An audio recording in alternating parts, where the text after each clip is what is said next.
Madame la présidente, monsieur le ministre, monsieur le président de la commission des finances, monsieur le rapporteur général, mes chers collègues. Que dire ?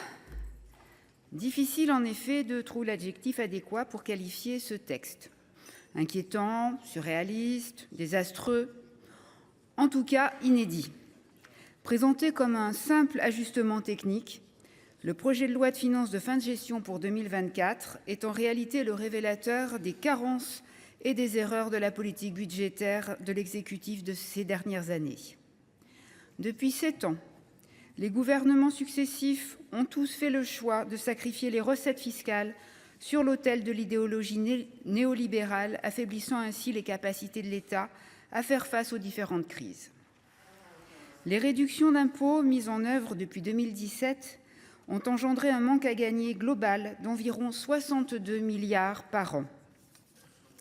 Cette diminution des ressources fiscales a eu plusieurs conséquences notables. Premièrement, une augmentation marquée de la dette publique en l'absence de réduction à due proportion des dépenses. Ces baisses ont été financées par un recours accru à l'emprunt. Ainsi, la dette publique française a franchi la barre des 3 100 milliards d'euros, représentant environ 112% du PIB en 2024, soit une augmentation de 14 points de PIB par rapport à 2017. Deuxièmement, une aggravation des déficits budgétaires, la perte de recettes fiscales ayant mécaniquement conduit à les creuser. Alors qu'il était en baisse avant la pandémie de Covid-19, le déficit a atteint des niveaux records en 2020, 8,9% du PIB, et reste aujourd'hui très préoccupant, se situant autour de 6,1% en 2024, alors que la loi de finances initiale tablait sur 4,4%. Il s'agit là d'une dégradation d'une ampleur exceptionnelle hors période de crise. Mais ne nous méprenons pas, ce n'est pas qu'une question de chiffres, c'est une question de vision, de choix politique et de respect envers le Parlement et les Françaises et les Français. Ce débat dépasse les frontières de l'arithmétique budgétaire. Il touche au cœur même de la justice sociale et de la soutenabilité économique de notre pays. Cette situation est la conséquence directe d'une politique marquée par des prévisions irréalistes et des décisions irresponsables. Dès décembre 2023, le gouvernement disposait de notes internes alarmantes sur la dégradation des finances publiques. Pourtant, aucune mesure corrective sérieuse n'a été prise. Pire encore, les responsables gouvernementaux ont maintenu les prévisions optimistes qu'ils savaient irréalistes. Avec la mission d'information sur le dérapage de nos finances publiques, le président de la commission des finances et le rapporteur général décrivent parfaitement la situation. Un pari politique risqué, combiné à un déni des réalités économiques et budgétaires. Face à une situation budgétaire critique, le gouvernement aurait dû présenter un projet de loi de finances rectificative dès le premier semestre 2024, comme le groupe socialiste le sollicitait alors. Un tel texte aurait permis d'engager les ajustements nécessaires pour contenir le déficit.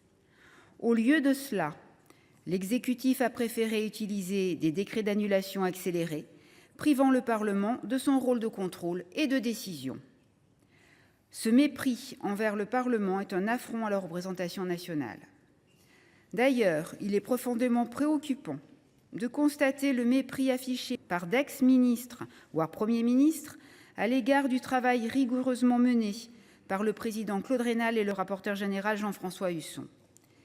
Ces anciens ténors du gouvernement ont qualifié le rapport de la commission des finances de réquisitoire d'opposants politiques truffés de mensonges. Cette réaction est non seulement injustifiée, mais elle témoigne surtout de leur fébrilité et de leur volonté de discréditer le rôle d'une assemblée qui a le défaut de ne pas être d'accord avec eux.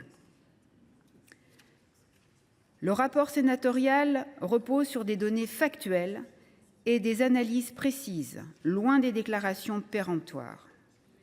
Ceci étant dit, un projet de loi de finances rectificative n'était pas seulement nécessaire, il était indispensable. Non seulement pour maîtriser les dépenses, mais aussi pour explorer de nouvelles recettes fiscales en évitant les demi-mesures du gouvernement. Schématiquement, la France fait face à un mur de financement, tant pour porter les investissements que pour assurer son fonctionnement quotidien. Pour reprendre l'expression de l'économiste Michael Zemmour, la logique du gouvernement est marquée par ce que l'on pourrait qualifier de néolibéralisme de la stagnation. La logique austéritaire qui sous-tend ce PLFG est non seulement injuste, mais aussi contre-productive. Investir dans la transition écologique, renforcer nos services publics, voilà ce qui stimulerait l'économie tout en préparant notre pays aux défis de demain. À l'inverse, persister dans cette logique d'austérité ne fera qu'aggraver les fractures sociales et territoriales. Mes chers collègues, ce PLFG n'est pas un simple texte technique. Il symbolise une politique budgétaire et fiscale à la fois injuste et inefficace. Malgré l'amendement sur la voirie communale du rapporteur général, dont je tiens à saluer la persévérance à ce sujet, nous ne pouvons pas entériner les décisions qui, à notre sens, ne prennent pas suffisamment en compte l'intérêt général. Vous l'avez compris, le groupe socialiste votera contre ce projet de loi de finances de fin de gestion, sauf à ce que nos débats conduisent à une évolution majeure de ce texte.